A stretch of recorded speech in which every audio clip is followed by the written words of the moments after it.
Hoje são 22. 22.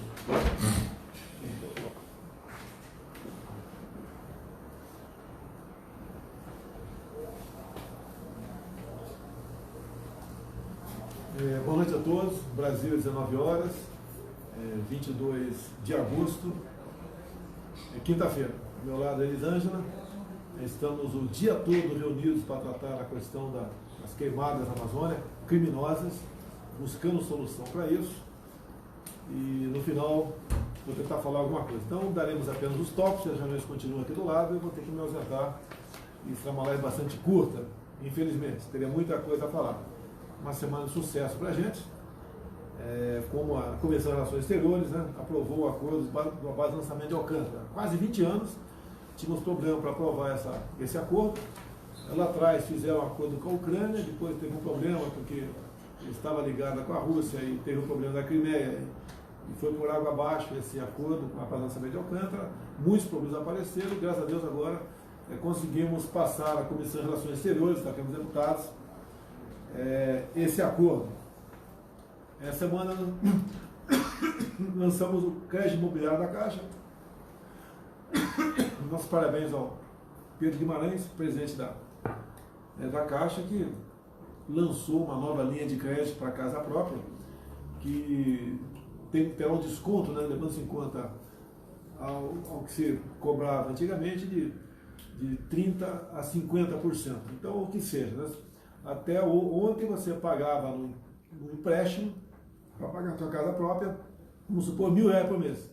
A partir de hoje ou de amanhã, e essa mensalidade passa de R$500 a R$700. Então, uma revolução, ajuda muito na busca de emprego no Brasil, porque, em grande parte, o desemprego, né, essa massa que está desempregada, ela é usada na construção civil.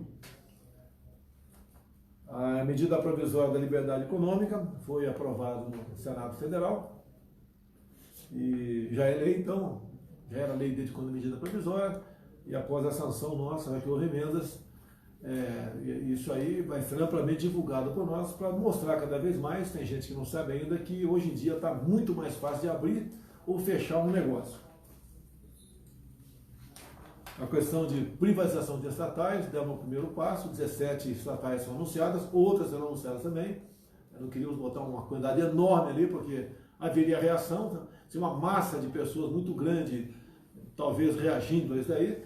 Então nós anunciamos agora 17 e vai estudar, está nessa proposta inicial, os nossos Correios, que lá atrás, antes do PT assumir, era uma instituição aí realmente que orgulhava a todos nós. Depois começou lá em 2004, no começo do governo Lula, a questão do mensalão dentro dos Correios, e depois continuaram fazendo besteira, simplesmente o fundo de pensão foi para o espaço, e os Correios têm problema hoje em dia, ninguém quer privatizar por maldade, nós queremos privatizar por questão de eficiência, fazer com que o Estado não invista mais, não gaste mais por fora, né? Os Correios acabam cada vez dando menos lucro, até dando prejuízo, e queremos solucionar essa questão aqui.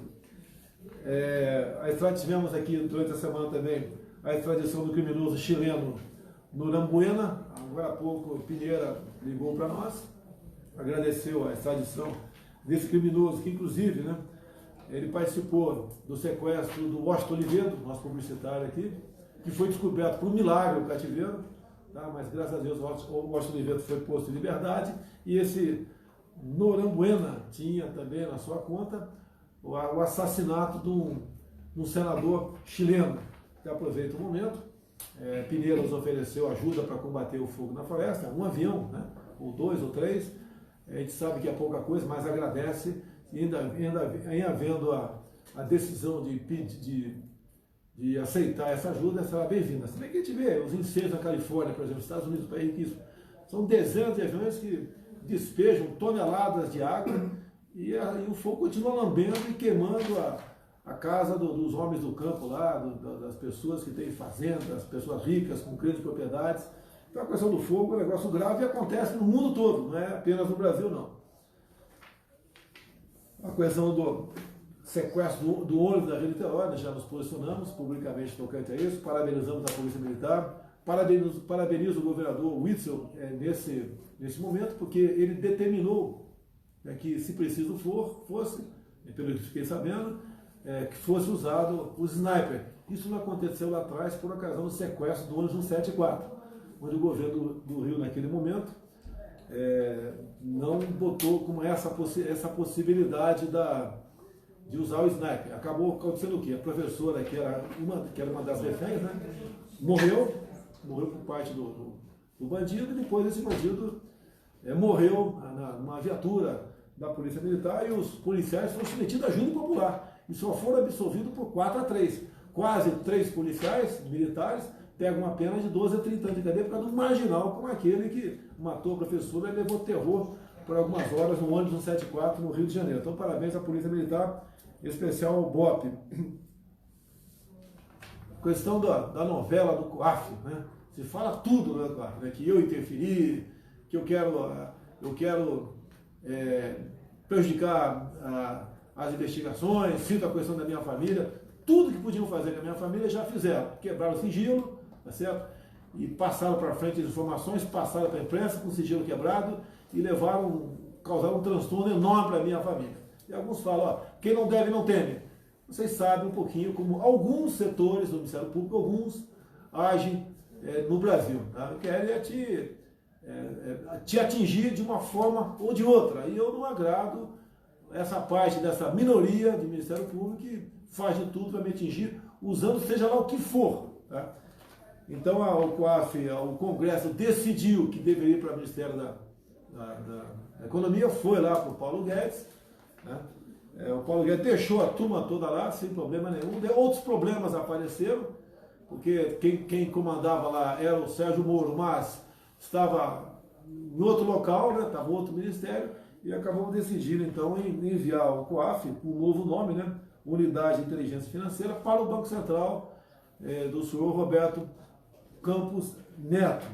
Grande parte das pessoas foi mantida, mas ele trocou a presidência, obviamente, e ali é local de funcionários concursados, de várias áreas, do Ministério Público, da Receita, das Forças Armadas, tá certo?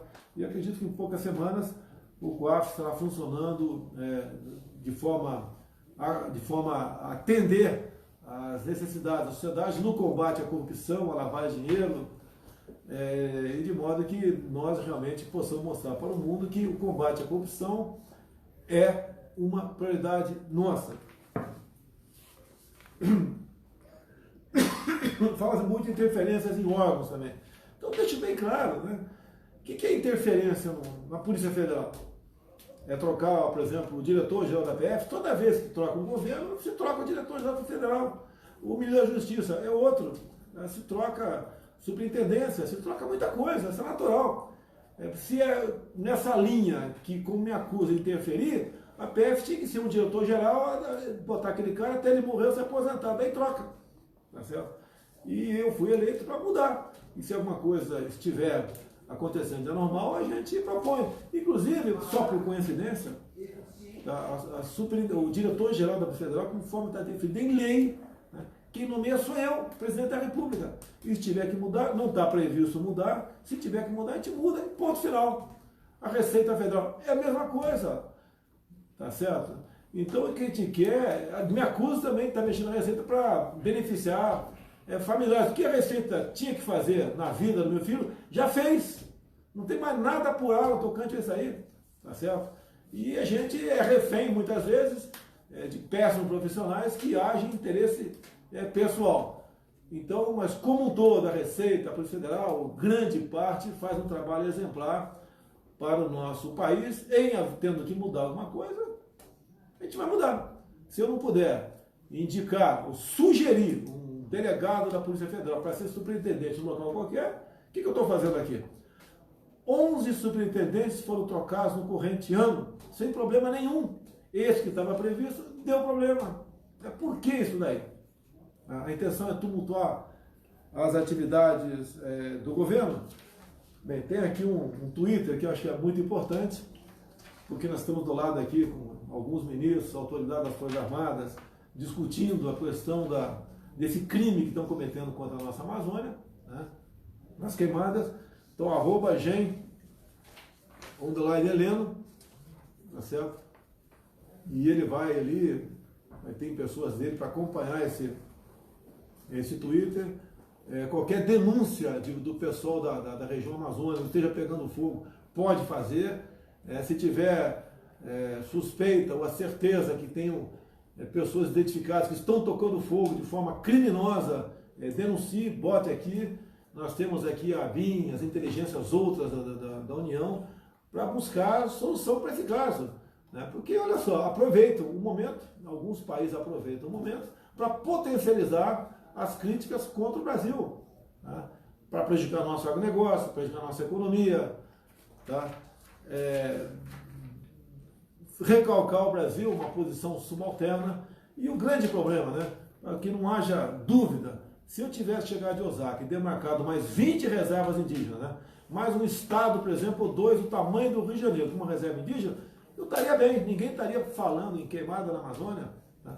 Quando se fala do fundo amazônico que vinha dinheiro de fora, né, mais ou menos 40% disso ia para ONGs, ONGs, é dinheiro na mão de pessoas que não trabalham para o bem do Brasil, em grande parte, trabalham para atender os interesses de quem os paga. Esse país que manda dinheiro para cá não manda por caridade, espero que dê para entender isso daí. Tá? Manda para cá com interesse de buscar e atingir a nossa soberania e atingir, como diz o nosso Enéas, dizia, né? Nosso Enéas Carneiro, buscar o que tem, não em cima da terra, mas sobre a terra, as nossas riquezas. Então o Brasil é um país riquíssimo, tá? Tem tudo para ser uma grande nação, mas no primeiro momento passa pela união do povo brasileiro. Eu fico indignado de ver gente fazendo uma campanha contra o seu próprio país, sem saber o que está acontecendo. Vocês acham que outros países, né, que nos atacam dessa forma, como um país agora, sem dizer o nome aqui, falou a nossa Amazônia, né, teve a desfaçatez de falar a nossa Amazônia, estão interessados em você, brasileiro que está me assistindo aqui, ou está interessado em um dia ter um espaço aqui na região amazônica para ele? Tá certo? Então, essas questões, nós temos que ter informações, nós temos que nos preocupar em buscar equilibrar essa narrativa de notícias sobre essa região tão rica em tudo, né? Em minérios, em biodiversidade, em água potável, em riquezas também energéticas outras, grandes espaços vazios. É isso que o mundo está de olho. E eles fazem o papel que, segundo o ponto de vista deles, está certo. Nós que estamos errados, temos inimigos aqui dentro. Como disse agora há pouco, pega esse fogo, é comum na Califórnia. Né? E daí, acontece. Né? Aqui tem o viés criminoso? Tem, sei que tem. Quem que pratica isso? Não sei. Próprios fazendeiros, ONGs, seja lá o que for, né? Índios, seja lá o que for. Então existe esse interesse. Daí cada vez mais dizer que nós não somos responsáveis e quem sabe ali, mais cedo ou mais tarde, alguém decrete uma intervenção, como o jornal americano disse há pouco, né? Na região amazônica. Daí nós vamos ficar chupando o dedo aqui no Brasil. Né? As nossas Forças Armadas, que eu integrei, foram sucateadas, em especial de Fernando Henrique Cardoso para cá. As nossas Forças Armadas não oferecem, né, a dissuasão, tá certo? Porque optaram para agir dessa maneira, porque as Forças Armadas do Brasil sempre foram um obstáculo para o socialismo, tá? Desde FHC, Lula, Dilma, etc. E tinham que esculhambar com as Forças Armadas para poder atingir seu objetivo. Milagres têm acontecido no Brasil, nos momentos difíceis que a pátria se encontra. E dizer aos repórteres que aqueles que vão usar a parte, não todos, mas uma minoria, que vai usar para a maldade que eu estou falando aqui, dizer a vocês, estamos no mesmo barco. A nossa economia está escorada onde? Nos commodities. Se o mundo resolver nos retalhar e a economia nossa bagunçar, todos vocês, repórteres, todo mundo vai sofrer as consequências. Tá? Então, todos nós temos que nos unirmos. Aqui eu repito, aqui ó, nós temos a nossa inteligência na área, buscando informações sobre a origem dessa queimada criminosa que vem acontecendo na região amazônica, mas nós temos que pegar a origem, né? A causa disso tudo. Então, quem puser aqui